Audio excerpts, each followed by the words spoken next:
pretty sure Noah Foster from ATW is going to give this match so much crap, considering who took the pinfall.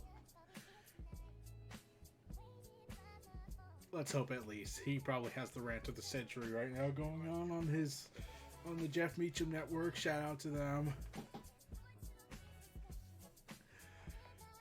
Anyways, moving on from that, let's go talk about this match from Halloween Havoc. I do not regularly watch NXT 6.0. Yeah, they don't want to count to 3 because they want to copy Valve for whatever reason. I don't know. So when that all went down, they went ahead and booked a triple threat match, which was originally looking like it's going to be Bron Breakker, aka Rex Steiner, taking on JD McDonagh, or whatever, Jordan Devlin. I don't know why they called him that. And Dragunov, who had returned from injury after he was forced to relinquish the NXT UK Championship. It's a lot better to get relinquished of it because of injury instead of what the unverified sources were saying on the Twitter timeline at the time when Vince was running everything, where it looked like he was going to be removed of the title because of his place of origin, and therefore it's the sins of the nation that must fall upon him. The crowd cheering for him doesn't seem to indicate they don't care if he's Russian. They don't care he's Russian. He's not following. He doesn't support it. Legit Layla Hirsch. We all know how that ended up. So, Rex Steiner took on Dragunov. I tried to pronounce his first name. I failed. And Jordan Devlin in a triple threat match, since he would fight all of them. And he even did Steiner math. My God. Impossible. It simply is impossible. And they continuously, and I don't know if they fully acknowledged his heritage, but they wouldn't say his name, his dad's name on there, not Scott Steiner.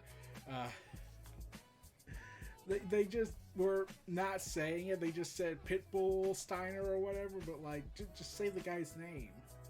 I don't know if this was going on and they just wanted to make that joke. I don't know if they really acknowledge it. Like I said, I don't watch NXT, but I did hear one of the biggest complaints about Bron Breakker was because he's a Steiner, why not just call him Rex Steiner? It would solve all the problems and be awesome.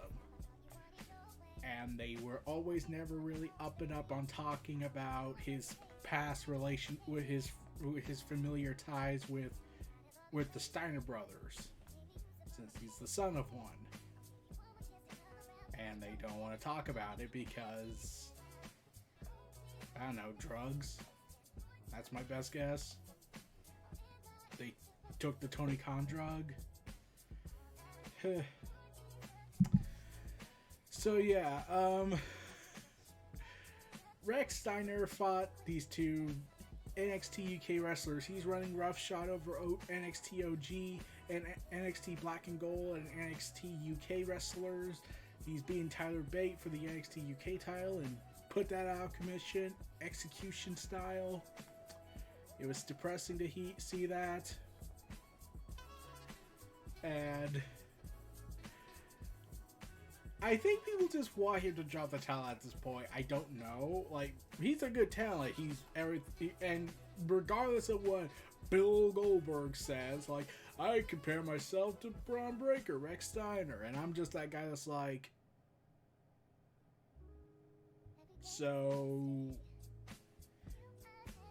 if you're comparing, he's the more talented version that you could be, but unfortunately never did that.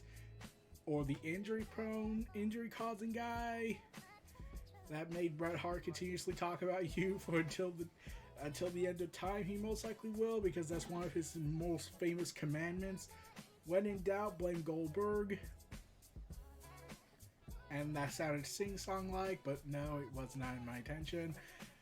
or charity card usage in order to win titles. Ain't that right, Fiend? That crown jewel. In a most profoundly stupid way.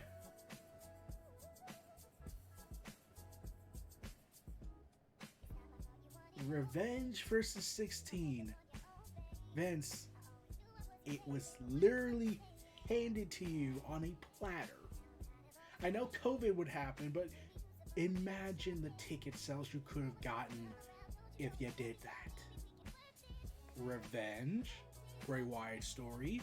Cena wants to become the 16-time champ. Wants to revenge versus 17, not 16, sorry, but Cena wants to break the record. The pieces were all there. You could have sold WrestleMania alone on that magnitude of a marquee match. Revenge versus 17. And you said, F that, let's give it a Goldberg. Granted, COVID would happen a month later, but still. You didn't foresee that. But that would have been money-making potential right there. And you said, F it. I will never forget that.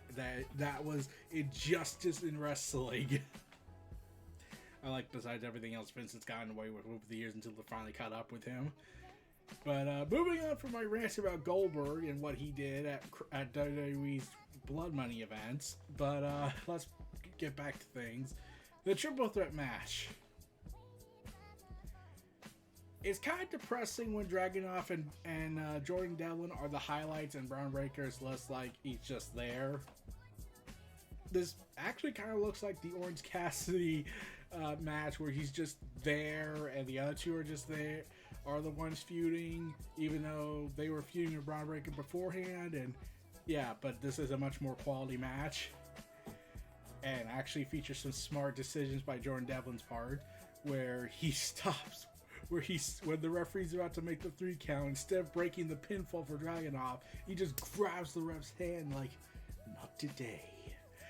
And then he does the anime face where he's like, I'm screwed.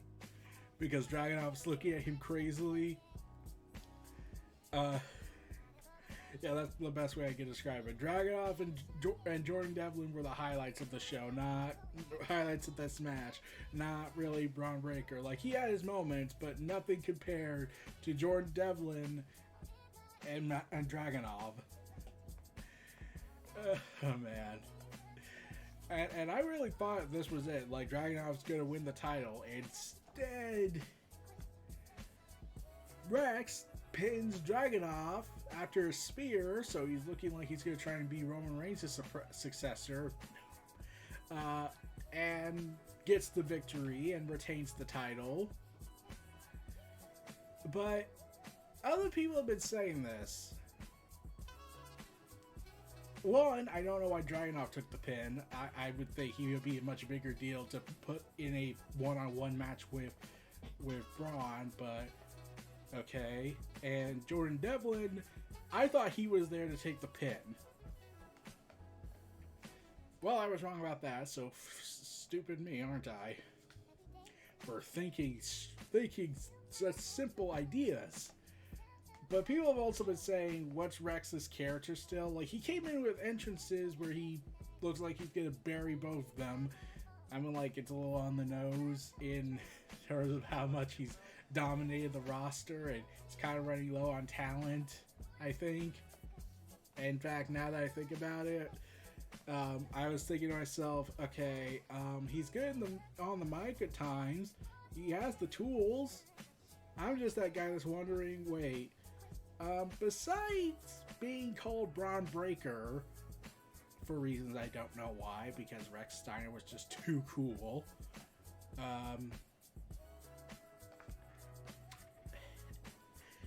oh god, I'm just like, is anyone really left at this point for Braun to fight? Is this gonna be like an Asuka situation where Asuka beat everyone and then gets injured and has to drop the title. But really, there was nothing left for her to do.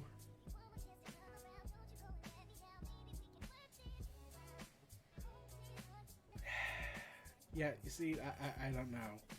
It's just really confusing for me. I'm like, who's left for Bron to fight? He's beaten everybody, and most of them, and all the, like, maybe they could bring back, maybe, like, it's hard to really say. I don't know who could take on Bron Breakker at this point. Like, I'm running out of people. Like, Solo Sikoa was a possible option.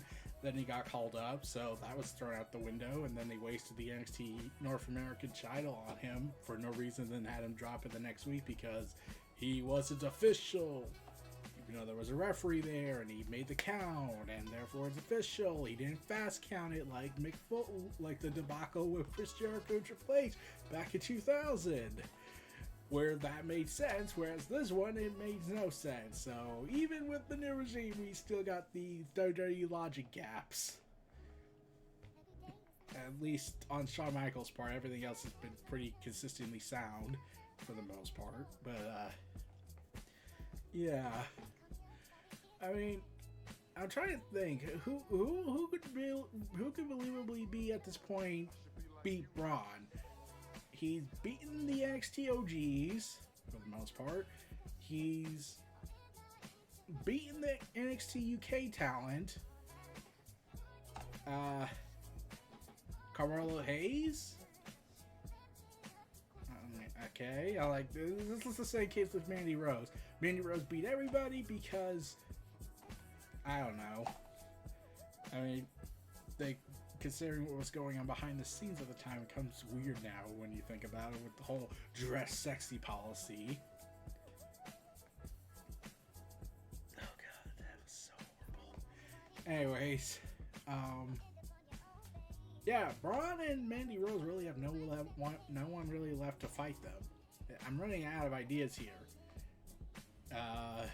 We could probably bring someone back from NXT from the main roster, but then we would be stuck with what happened with Dolph Ziggler, and to this day that really irates me. Where especially when they have Vince scripting his lines and saying, "We are NXT, baby," because no one wants to be reminded that their beloved product was bastardized in the most horrendous way possible with splattered paint, and then Triple H took over everything when Vince McMahon got thrown out the door. So yeah, calling someone from main roster to come to NXT, yeah, I think that's also out of the question unless they want to bring back Solo Sikoa to, you know, break the Braun. So yeah. But beyond that, fantastic triple threat match. Dragunov and JD, they were awesome in this. JD, especially with his more tactical approach to things, had to stop the pinfall instead of just breaking it off. And that was a little bit of a problem at the end when Braun went for the spear. JD was clearly there. He could have broken the pin, but he tries to reach for it, but then looks like, oh, I don't care. You probably could have went for about another minute, maybe. And then you want to have 25-minute match. It was 23 and 50 seconds. You probably could have gotten in a minute.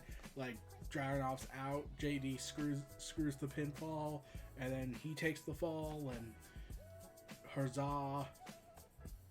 And then you could have built a story around Dragunov saying how Dragunov didn't get pinned and how Braun can't pin Dragunov and whatnot. And we could build a story around that, and we could probably have him drop the NXT belt to Dragunov and have a redemption run of sorts since he wasn't unable to get his ending with the NXT UK title.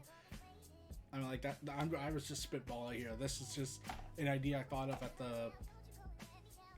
about 30 seconds ago. That was just an idea I had at the top of my head. Like, let me know what you think of it if they had done that route. But yeah, overall, fantastic triple threat match. I feel like the winner was but Bron is a good wrestler. I'll say that. Bron's a good wrestler. Dragunov and JD, just a little bit better, man. But don't worry, you're getting there, man. You have a long career ahead of you.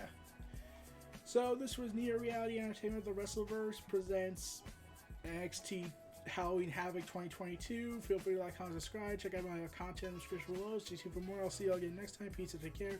And keep on pro wrestling.